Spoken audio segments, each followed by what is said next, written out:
I'm all for the simple titles. The 40-Year-Old Virgin. It's hard to misunderstand what we're doing. Are you still a virgin? Oh, you know, I don't really talk about my personal life. You're a virgin. Yes, I am. And I like that we've set the bar very low. You have very low expectations for the quality level of the 40-Year-Old Virgin, so it's possible to exceed them and do a little better than one would think. What am I supposed to say? Nothing. Just ask questions. Are you looking for something? Is there something I should be looking for? We have a great section of do-it-yourself. Do you like to do it yourself?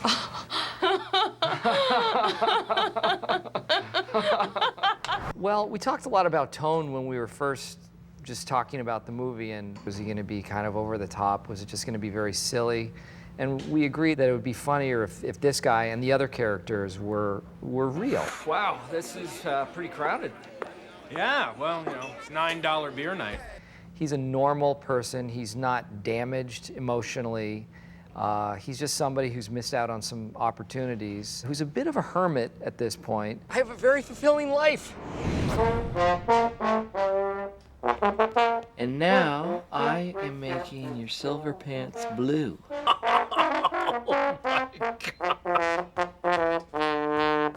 He's kind of kept this secret inside, and he doesn't want anybody to find out about it. My character is a friend of Steve's, and I definitely have, I think, his best interests at heart. But really, I'm also borderline alcoholic, stalker, like, just really kind of sad. That's love, man. It sounds horrible. Of course it's horrible. It's suffering and it's pain and it's, you know, you lose weight and then you put back on weight and then you call them a bunch of times and you try and email and then they move or they change their email. But that's just love.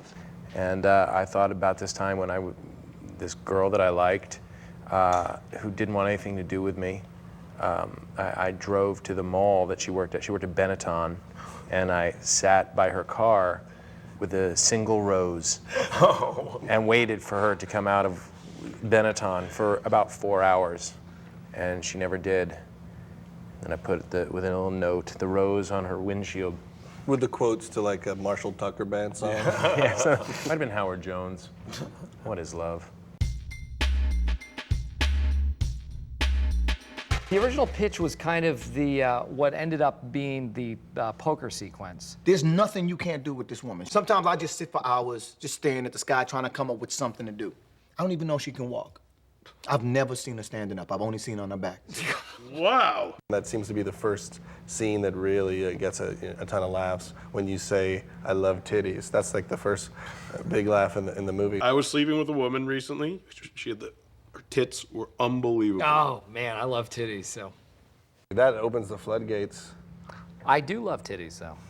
So it was an easy line to say. I don't kiss and tell. Fuck it, I raised you. Nastiest shit you've ever done. I'm talking about nasty. Wow. So many stories are running through my head right now. He obviously had never touched a woman. I dated this girl for a while, and she was really a nasty freak. She talk dirty to you? She'd be like, "Oh, me so horny, me love you long time." So. Or felt what a woman's body would feel like. So what was the titties like, bro? Yeah, describe her. You know, when you grab a woman's breast and you feel it, and it feels like a bag of sand when you're touching it. Bag of sand. And in trying to describe it, he kind of reveals himself and implicates himself. It all makes sense. You're a virgin. It was a really funny scene, but you just don't know where the line is sometimes, I guess. There was a scene where Andy's trying to, can you say masturbate on Cinemax? Yes, you can. That's why you order it. I think you could say jack off. Oh, geez. Spank it. And so in his fantasies, he thinks of this porno star, and the porn star starts talking dirty to him, but because he's telling her what to say, because it's his fantasy, it makes no sense. Now here's the hook. We shot it full frontal. I'm happy with the fact that it wasn't me who was full frontal. We felt a little uncomfortable and cut it out. That's why it's on the DVD.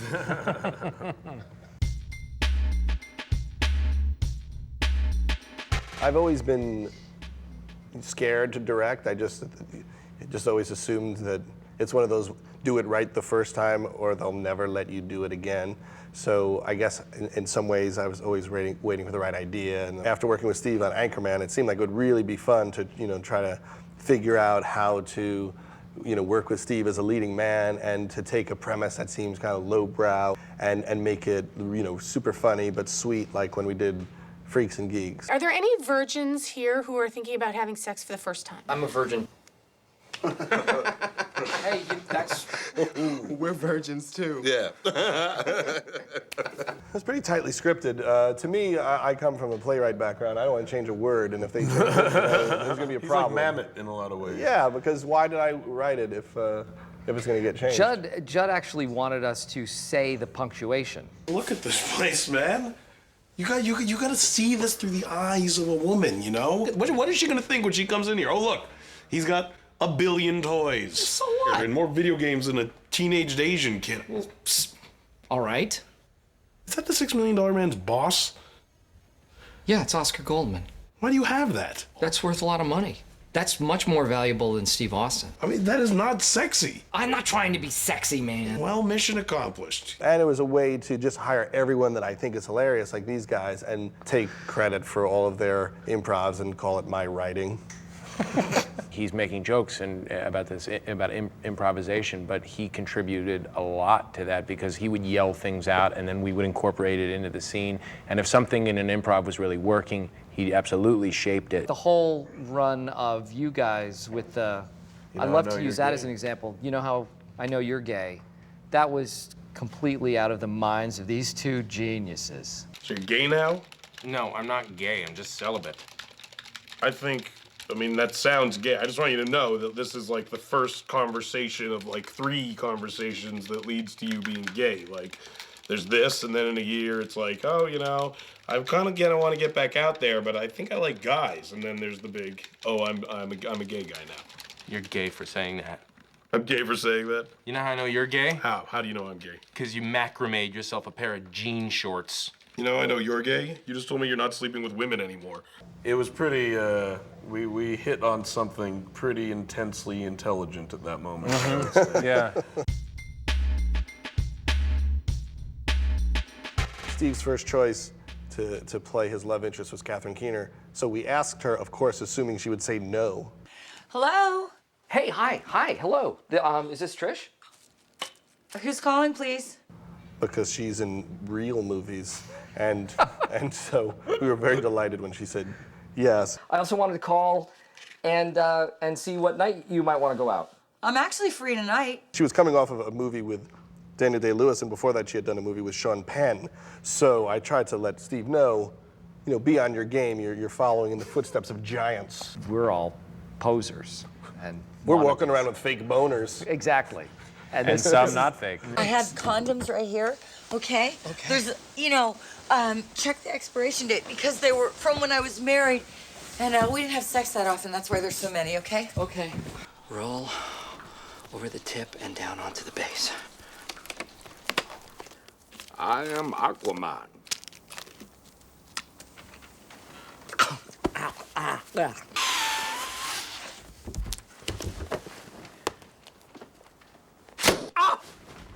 And Elizabeth Banks was, hysterical as the woman that actually wants to have sex with Andy. Hey, you! Let's get out of here.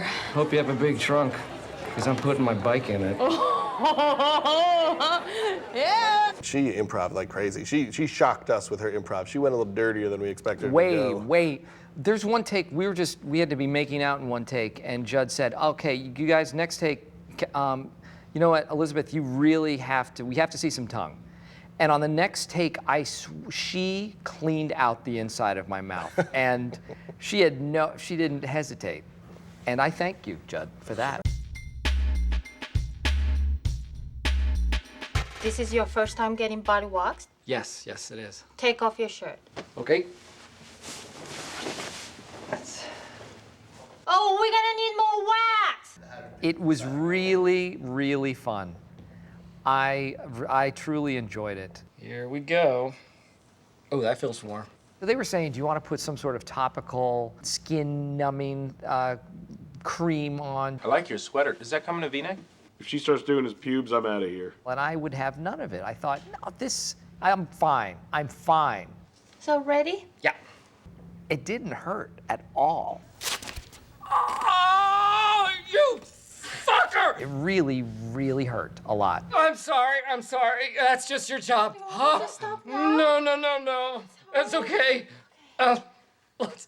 I had no idea what the curses would be, and I would say this, they're not witty. I didn't want to curse her in a very offensive way because I think that would also make you less sympathetic toward the character. He couldn't get violent toward the woman who was waxing him. That one little patch looks sexy, though. Does it look good? Yeah, it looks really good.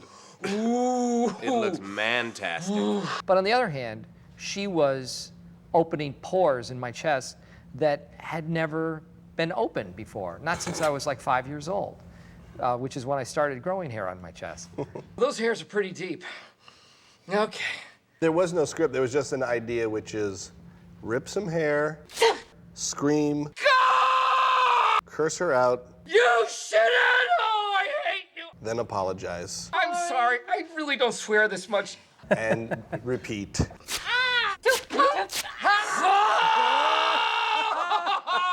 me in the asshole! We didn't really have to get into character or anything. There was really no preparation or really acting on our part. That one hurt just as much as the first one. That's great, man. All we had to do was stand there and laugh. Not two! Why did you pull on three? Yeah, we fully laughed. Como se llama? Yeah. It was somewhere between hilarious and nauseating.